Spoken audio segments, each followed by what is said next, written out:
Trio tiles family members అందరికీ hi and welcome back to my channel. Short video చూసిన వాళ్ళందరికీ అర్థమైపోయి ఉంటుంది ఈరోజు మన ఇంట్లో ఎల్లమ్మ తల్లికి బియ్యం పోస్తున్నామని. సో టోటల్గా 9 ప్లేసెస్లో బియ్యం పోసే ప్రోగ్రామ్ ఉండే అనమాట. కానీ ఇట్లా స్ప్లిట్ చేసుకున్నాం అనమాట, ఇన్ని ఈ రోజు అనేసి. ఎందుకంటే ప్లేసెస్ ట్రావెల్ చేయాలి, దూరాలు వెళ్ళాలి అని అంటే మనకు కూడా టైం సరిపోదు కదా. సో ప్రశాంతంగా వెళ్ళిన దగ్గరనే మంచిగా మొక్కుకొని అన్నీ చేసుకొని నిమ్మలంగా బియ్యం పోసుకొని ఇంటికి వచ్చేటట్టు ఉండాలని చెప్పేసి కొన్ని ప్లేసెస్కి కొన్ని రోజులు అని చెప్పి ఇట్లా స్ప్లిట్ చేసుకున్నాం అనమాట. బేసిక్గా నాకు అసలు ఏం ఐడియా లేదనమాట, అసలు బియ్యం ఎట్లా పోస్తారు ఏంది అనేసి. సో మా అత్తయ్య దగ్గరికి వెళ్ళి, అత్తయ్య నేను ఇట్లా మొక్కుకున్నా, ఇట్లా బియ్యం పోయాలి అన్న వెంటనే లైక్ ఎందుకు మొక్కుకున్నావు ఏంది అనేసి ఏమనలేదు. అసలు ఎంత నీట్గా రిసీవ్ చేసుకున్నారంటే అవునా అనేసి. తనే వెళ్ళారు శారీ షాపింగ్ చేసుకొని వచ్చి అమ్మవార్లకి ఇది పెట్టాలి ఇట్లా చేయాలి అని చెప్పి డీటెయిల్గా ఎక్స్ప్లెయిన్ చేసి ప్రతి ఒక్కటి తీసుకొచ్చి నా చేత దగ్గరుండి అన్నీ కలిపిపించినారనమాట. ఇక్కడ మీరు చూడొచ్చు అత్తయ్యనే అన్నీ నా చేత దగ్గరుండి చేపిస్తున్నారు. సో ఇంట్లో అమ్మవారికి ఏమో 5 కిలోలు పోయమని చెప్పారనమాట. సో ఎవరెవరికి ఎట్లా పోయాలి ఏంది అనేసి కూడా అత్తయ్యనే ఎక్స్ప్లెయిన్ చేసినారు. సో ఇక్కడ నేను అన్నీ కలిపి అత్తయ్య ఎట్లా చెప్తే అట్లా ఫాలో అవుతూ చేస్తున్నాను అనమాట. సో నాకు హెల్ప్ చేస్తున్నారు ఇక్కడ మా హస్బెండ్, మా పాప, ఇంకా మా అత్తయ్య.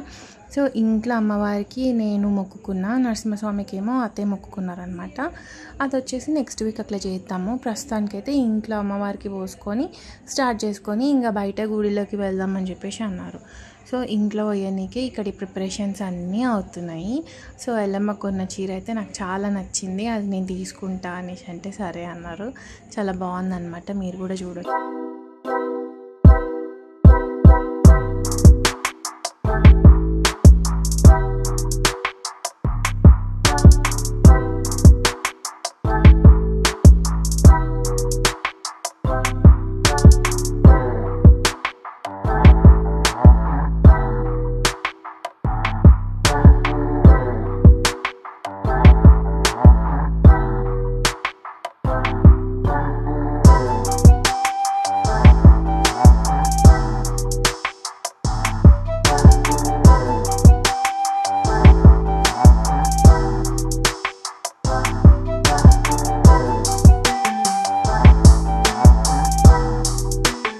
ఇంకా దానిపైన బ్లౌజ్ పీస్ అవన్నీ వేసిన తర్వాత ఇట్లా పట్టుకొని పోయాలి దేవుడికి ఫస్ట్ టైం. సో పోస్తున్నావు కాబట్టి మంచిగా దండం పెట్టుకొని పోయమ్మా అని చెప్పేసి అంటే ఇంకా కొంచెం మంచిగా మొక్కుకొని పోసినాను అనమాట.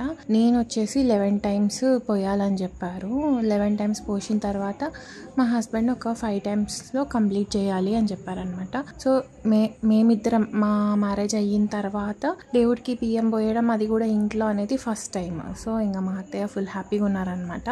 ఫస్ట్ టైం పోస్తున్నారు, మంచిగా దండం పెట్టుకొని పోయండి, అంత మంచి జరగాలని చెప్పేసి మొక్కుకొని పోయండి అని చెప్పేసి అంటే అట్లనే ఫాలో చేసుకొని ఇంకా అమ్మవారికి బియ్యం పోస్తుంటే అదో టైప్ ఆఫ్ ఒక తెలియని హ్యాపీనెస్ అనమాట. నాకు బేసిక్గా బియ్యం పోయడము ఈ ప్రాసెస్ అంతా నేను ఎప్పుడు చేయలేదు అమ్మవార్లకి, ఇదే ఫస్ట్ టైం కాబట్టి నాకు చాలా అంటే చాలా ఎక్సైటింగ్ ఉండే అండ్ నాకు చాలా ఎనర్జెటిక్గా అనిపించింది ఆ రోజు. అన్నీ ఫాస్ట్గా చేయాలి అని చెప్పేసి ఒక కైండ్ ఆఫ్ ఉత్సాహం అంటారు కదా అట్లా. సో అమ్మవారిని చూడండి, మీరే చూడొచ్చు అసలు ఎంత బ్యూటిఫుల్గా కనిపిస్తున్నారో. బియ్యం పోసిన తర్వాత మా దేవుడి రూమ్లో ఆ కలనే వేరైపోయింది అసలు కంప్లీట్గా. అమ్మవారి త్రిశూలానికి వేసినాం అనమాట గాజులు. సో తర్వాత కత్తికి వచ్చేసి సెల్ల వేసేసి పూలు అవన్నీ పెట్టేసి ఇంకా మంచిగా డెకరేట్ చేసేసినారు అత్తయ్య. సో నిండుగా ఓడిపోయి ఇంట్లో ఇంకా అమ్మవార్లకి అంతా 1.5 కిలో పోస్తే సరిపోతుంది అని అంటే ఇక బియ్యం పోసిన తర్వాత అత్తయ్య పూజ చేయడం స్టార్ట్ చేసిండ్రు. దాని తర్వాత ఇంకా హారతి ఇచ్చేసి ఇంకా హారతి తీసుకొని మా చిన్నోడి దగ్గరకు వస్తే క్యూట్గా ఆడుకుంటున్నాడు, మమ్మల్ని డిస్టర్బ్ చేయకుండా. చెప్పాలంటే ఎంత మంచోడు అంటే మా బాబు, అసలు ఏడవకుండా మమ్మీ వాళ్ళని డిస్టర్బ్ చేయొద్దు, వాళ్ళు ఒక పనిలో ఉన్నారు అని చెప్పేసి పాపం ఆడుకుంటున్నాడు. ఇంట్లో బియ్యం పోయడం కంప్లీట్ అయిపోయింది. సో ఇంటి దగ్గర మాంకాలమ్మ టెంపుల్ ఉంటుంది అనమాట.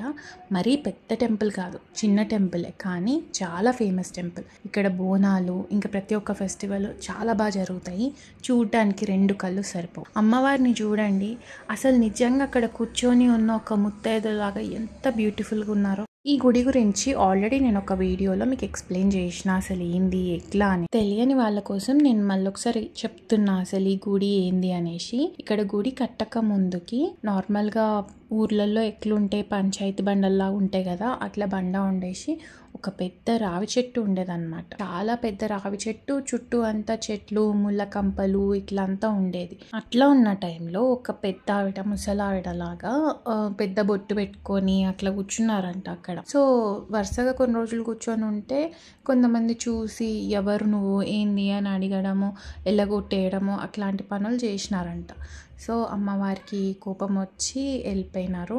తర్వాత ఒకళ్ళకి కలలో వచ్చి ఇక్కడ గుడి కట్టాలి అని చెప్పి అమ్మవారు చెప్పడం జరిగిందంట.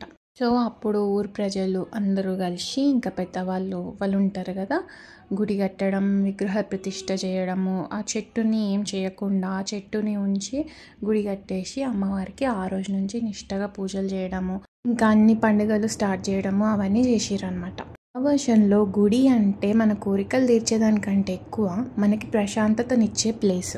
ఆ ప్రశాంతత ఏ టెంపుల్లో దొరుకుతుంది అని మనం డౌట్ పడాల్సిన అవసరం లే. ఏ గుడికి వెళ్ళినా నమ్మకంతో కొలిస్తే ఏ రాయి అన్నా పలుకుతుంది అని అంటారు కదా, అది చాలా నిజం. ఇక్కడికి మీరు ఎవరైనా విజిట్ చేస్తే చంపాపేటలో మాంకాలమ్మ టెంపుల్ ఎక్కడా అని అడిగి ఒక్కసారి రావడం మాత్రం అస్సలు మర్చిపోవద్దు.